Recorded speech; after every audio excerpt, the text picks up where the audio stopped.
Again, very good morning to all of you students.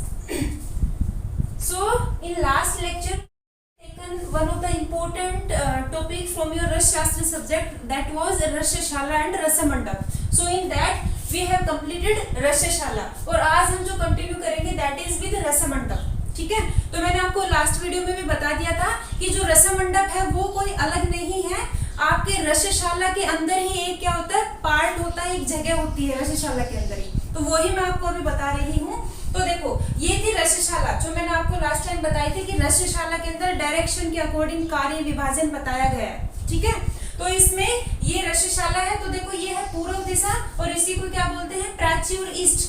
ठीक है, ये है इसमें पश्चिम, पश्चिम को क्या बोलते हैं, प्रतीची और वेस्ट. उसके बाद में ये उत्तर, उत्तर को बोलते हैं उदीची और नॉर्थ, और दक्षिण इसी को बोलते हैं अवीची और साउथ. और ये हो गया इनका कोण. ठीक है, तो ये तो आपको याद करना है. तो इस जो ये रसशाला के अंदर ये हो गया कार्य विभाजन, ये हो गई आपकी रसशाला. क्लियर? ठीक है, अब जो ये रसशाला के मैंने बताया था यहाँ पर सेंटर में, ठीक है, यहाँ सेंटर में आपको बनाना है रसमंडप. तो रसमंडप के लिए क्या करेंगे, एक यहाँ पर बनानी है वेदी. एक रसशाला के बिल्कुल मध्य के अंदर समतल भूमि पर एक वेदी का निर्माण करना है. वेदी मतलब एक ऐसे एलिवेटेड एरिया. ठीक है, इस एलिवेटेड एरिया जो वेदी है इसके ऊपर आपको षटकोण मतलब ऐसे षटकोण मतलब 6 एंगल 1 2 3 4 5 6 और अष्टदल कमल मतलब जो आपका 8 पेटल्स लोटस और जो 8 पंखुड़ियों वाला जो आप लोटस है उसके जैसा मतलब षटकोण और अष्टदल कमल जैसा आपको क्या बनाना है, रसमंडप. और अष्टदल कमल से युक्त रसमंडप का निर्माण करना है. तो ये हो गया आपका. तो ये जो रसमंडप है, इस रसमंडप को ध्वजा से मतलब इसके ऊपर एक छत्र लगाकर इसको कवर करना है और उसके ऊपर पुष्प मालाओं से इसकी सुसज्जा मतलब इसकी सजावट करनी है. ठीक है, अब जो ये वाली जो फिगर मैंने अभी आपको बताई है इसी को ही अभी एक बार एलोबरेट कर रहे हैं. ठीक है,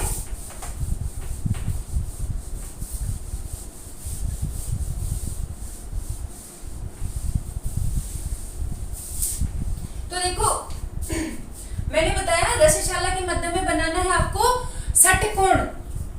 तो षटकोण का मतलब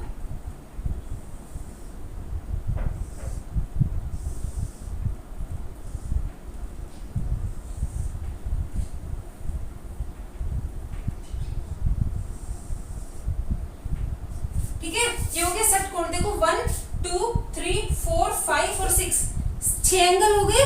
ओके, इस एंगल के अंदर ही आपको बनाना है अष्टदल कमल मतलब 8 पंखुड़ियों वाला जो कमल है उसकी शेप आपको देनी है. तो कैसे देंगे वो शेप आप, ओके. तो ये है आपका रसमंडप, कुछ ऐसे शेप का होता है. तो मैंने अभी आपको बताया रसशाला के सेंटर में ये तो हो गया आपका षटकोण, ये 6 कोण हो गए. ठीक है, और इसमें हो गया अष्टदल. अष्टदल मतलब जो कमल की 8 पंखुड़ियां है उसके जैसा 8 पेटल्स लोटस के जैसा आपको ये बनाना है. तो इसमें देखो ये एक पेटल 4 है और उसके दोनों के मिड से तो मतलब टोटल 8. ठीक है, अब इसमें तो जैसे रसशाला में डायरेक्शन थी सेम इसी में होगी. ये आपकी पूर्व डायरेक्शन होगी, ये होगी आपके पश्चिम डायरेक्शन. ठीक है, ये होगी आपकी दक्षिण और ये होगी आपकी उत्तर. 4 डायरेक्शन होगी और चारों में सेम जैसे रसशाला में जो डायरेक्शन थी वही यहाँ पर हो जाएगी. ये हो जाएगा आपका आग्नेय कोण, आग्नेय से बिल्कुल अपोजिट हो जाएगा आपका वायव्य. ये हो जाएगा आपका ईशान और ईशान के बिल्कुल अपोजिट हो जाएगा आपका नैऋत्य. ठीक है, अब जो ये रसमंडप है इसके जो ये पूर्व जो दिशा है इस पूर्व दिशा में आपको करना है रसलिंग की स्थापना.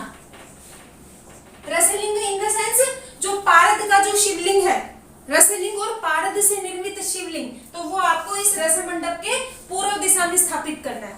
ठीक है, ओके. और जो ये है आपका जो सेंटर का जो था षटकोण वाला जो पोर्शन था इसमें आपको यहाँ पर रखना है खरल. ठीक है, ये खरल है और ये हो गया इसकी पेसड़ी और इस खरल में आपको पारद रखना है. ठीक है, तो ये जो पारद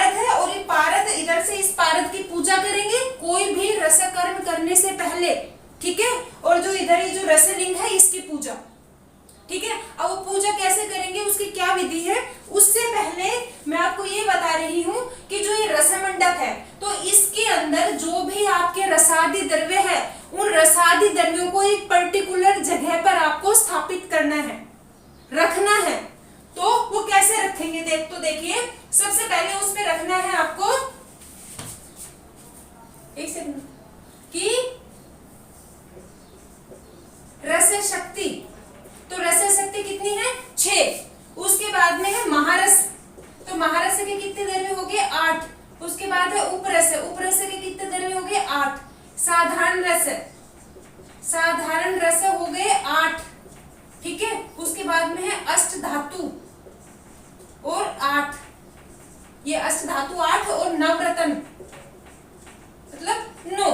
तो ये जो द्रव्य है इन द्रव्यों को इस रस मंडप के पर्टिकुलर एरिया में आपको स्थापित करना है, ठीक है। अब वो कैसे स्थापित करना है, उसमें सबसे पहले है रस शक्ति। तो जो रस शक्ति है वो टोटल 6 होती है, मतलब रस शास्त्र में 6 द्रव्यों को रस शक्ति बोला गया है। अब वो रस शक्ति के जो 6 द्रव्य है उनको कहां पर रखना है, जो ये सबसे हमने पहले क्या बनाया था षटकोण, जो 6 एंगल है, इस 6 एंगल के जो 6 कोने हैं उसके ऊपर एक एक द्रव्य आपको रखना है। जैसे यहां से आपको स्टार्ट करना है सबसे पहले पूर्व से, ठीक है। उसके बाद में ऐसे घूमते हुए आपको जाना है। तो यहां पर आपको रखेंगे सबसे पहले वज्र, ठीक है, ठीक है। तो ये है आपका रसमंडप। तो देखो इस रसमंडप में हर एक रसादी जो द्रव्य है उसका एक पर्टिकुलर जगह है, उसको वहां पर स्थापित करना है। तो देखो ये मैंने यहाँ पर लिख दिया है। तो ये डायरेक्शन हो गई, पूर्व हो गया, ये पश्चिम हो गया, ये उत्तर हो गई, ये दक्षिण हो गई, ये 4 इसके हो गए कोने। आग्नेय के अपोजिट वायव्य और ईशान के अपोजिट हो गया नैऋत्य। ये जैसे रसशाला में था वैसे ही यहाँ पर है ये, ठीक है। अब उसके बाद में सबसे पहले हो गया रस शक्ति। तो मैंने बताया है कि आप रस शास्त्र में 6 द्रव्य है जिनको रस शक्तियां बोलते हैं। तो वो जो 6 रस शक्ति है उसको रखना है, जो ये षटकोण है हर कोने के ऊपर एक रखना है। अब वो स्टार्ट कहां से करेंगे, जो पूरब है पूर्व दिशा से ऐसे स्टार्ट करेंगे इस वाले डायरेक्शन में, ठीक है। तो यहाँ पर पूर्व में सबसे पहले रख दिया वज्र, वज्र के नेक्स्ट वैक्रांत, वैक्रांत के नेक्स्ट कांत लोह, कांत लोह से नेक्स्ट है वज्र अभ्रक और अभ्रक। 5वां जो कोना है उस पे टंकण और जो 6ठा जो कोना है उस पे भूनाग, ठीक है, ओके। उसके बाद में है नेक्स्ट है महारस। तो जो महारस के जो 8 द्रव्य है उनको कहाँ रखना है, जो ये अष्टदबल जो है आपकी पेटल्स है, ये जो पंखुड़ी है इसके अग्रभाग पर, अग्रभाग का मतलब ये वाला पोर्शन। तो देखो इसे अभ्रक रख दिया, दूसरे वाले पर रख दिया आपको वैक्रांत, जो 3rd है उसपे माक्षिक, उसके बाद में 4th पे विमल, उसके बाद में अद्रिज और शिलाजतु, 6ठे पे रख दिया शस्यक, 7वें पे चपल और 8वें पे हो गया रसक। ये हो गया आपके महारस के 8 द्रव्य जो अग्रभाग पर रखना है, ठीक है। उसके बाद में जो ये बीच वाला भाग है, बीच वाले भाग में फिर से वही पूर्व से ऐसे स्टार्ट करेंगे। तो इसमें अग्रभाग में सबसे पहले आ गया 8 उपरस, जो अग्रभाग है उसमें तो महारस हो गए। अब इसके जो नीचे मतलब मध्य भाग, ठीक है, तो मध्य भाग में आप रखेंगे उपरस के 8 द्रव्य। तो उसमें भी गंधक, उसके बाद में गैरिक, काशीश, कांक्षी, हरताल, मनशिला, अंजन और कंकुष्ठ, उपरस के 8 द्रव्य। उसके बाद में है जो इसका जो बेस है, जो ये पेटल है इसका जो बेस जो पोर्शन है जो षटकोण से टच में है, इसमें आप रखेंगे साधारण रस के 8 द्रव्य।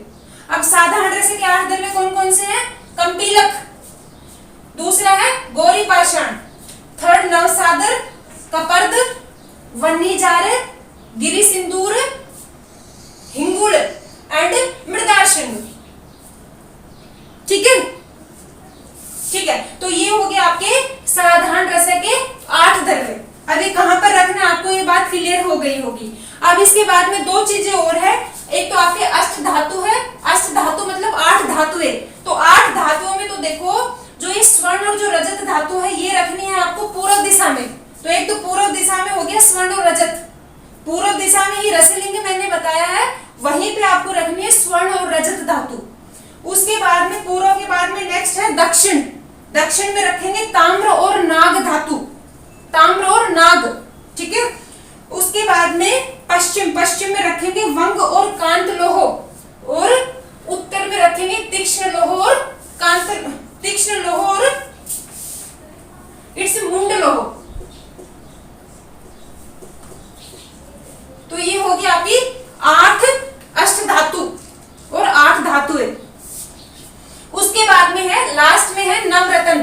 तो नवरत्न में से जो सबसे पहला रत्न है दैट इज माणिक्य। माणिक्य आप रखेंगे, जो ये आपने षटकोण के बीच में जो मैंने बताया था खरल रखा है, पारद युक्त खरल, ठीक है। तो ये जो खरल है, इस खरल के पास में आपको रखना, मतलब बिल्कुल सेंटर में आपको रखना माणिक्य, जो आपके नवरत्न का पहला द्रव्य है। माणिक्य के बाद में फिर पूरब, और पूरब से फिर ऐसे स्टार्ट करेंगे, ठीक है। तो माणिक्य के बाद में यहां पर पूर्व दिशा में आप रखेंगे वज्र, ठीक है। वज्र के बाद में जो ये दक्षिण और पूर्व के बीच का जो आग्नेय कोण है, इसमें आप रखेंगे मुक्ता, मुक्ता, ठीक है। उसके बाद दक्षिण में आप रखेंगे प्रवाल, ठीक है। प्रवाल के बाद में जो नैऋत्य है, इसमें आप रखेंगे गोमेद। उसके बाद में पश्चिम में रखेंगे नीलम। नीलम के बाद में जो वायव्य कोण है, इसमें रखेंगे वैदूर्य, और वैदूर्य के बाद में जो उत्तर है, उत्तर में आप रखेंगे पुष्पराज, पुष्पराज और पुखराज, और जो ईशान कोण है, इसमें रखेंगे ताक्षर्य और पन्ना। तो ये हो गए आपके नवरत्न। तो ये इंपॉर्टेंट फैक्टर है सभी, कौन से द्रव्य को पर्टिकुलर कौन सी जगह पे रखना है, ठीक है। तो ये है आपका रसमंडल, क्लियर, ओके। अब मैंने आपको बताया जो ये रसमंडप है, इसमें ये जो द्रव्य है ये ऐसे रखना है, तो ये कैसा दिख रहा है आपको, ठीक है। अब जो रसमंडप के जो पूर्व में मैंने आपको बताया रसलिंग की स्थापना करनी है आपको, तो रसलिंग की स्थापना से पहले आपको रसलिंग का निर्माण करना पड़ेगा, मतलब पारद के शिवलिंग का निर्माण करना पड़ेगा। तो ये जो पारद का शिवलिंग है, इसका निर्माण कैसे करना है, ठीक है।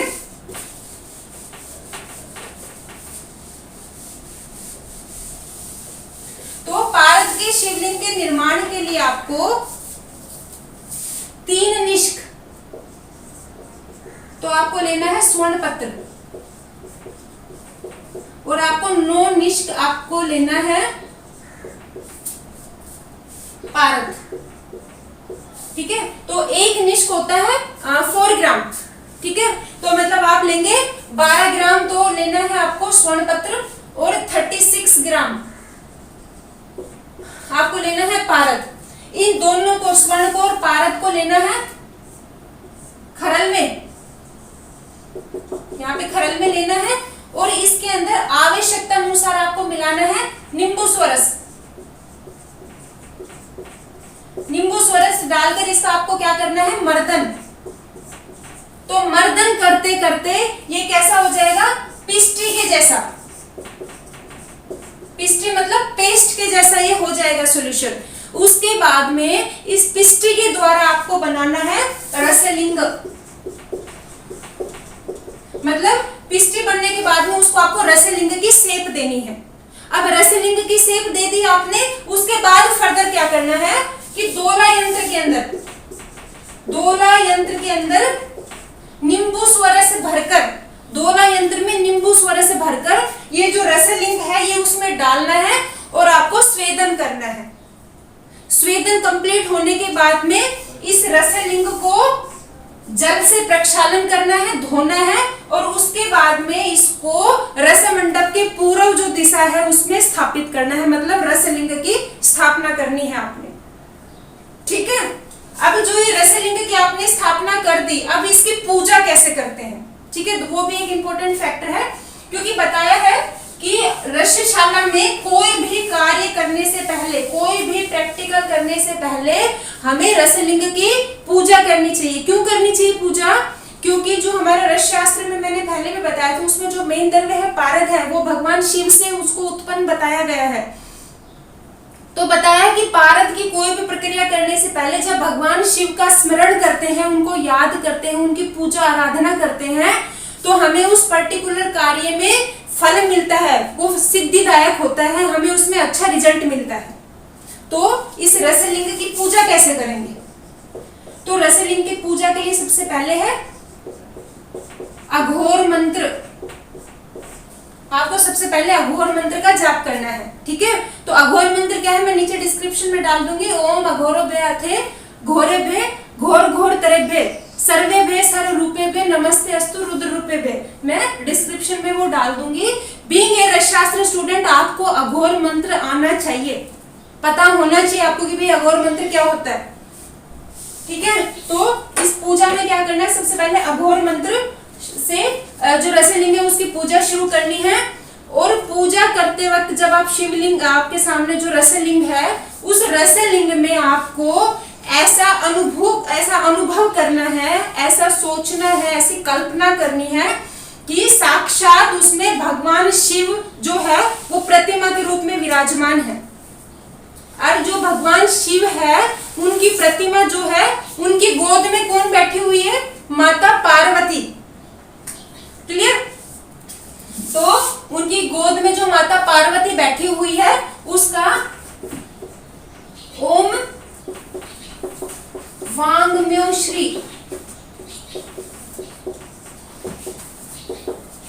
ओम वांग्म्यो श्री, ठीक है। तो इस मंत्र के द्वारा पूजा करनी है। और पूजा के साथ में क्या करना है आपको, पुष्प आदि के द्वारा, ठीक है, कि उस रसलिंग में भगवान शिव की प्रतिमा को स्मरण करते हुए कि जैसे साक्षात भगवान शिव वहां बैठे हुए हैं और भगवान शिव की गोद में माता पार्वती विराजमान है, ठीक है।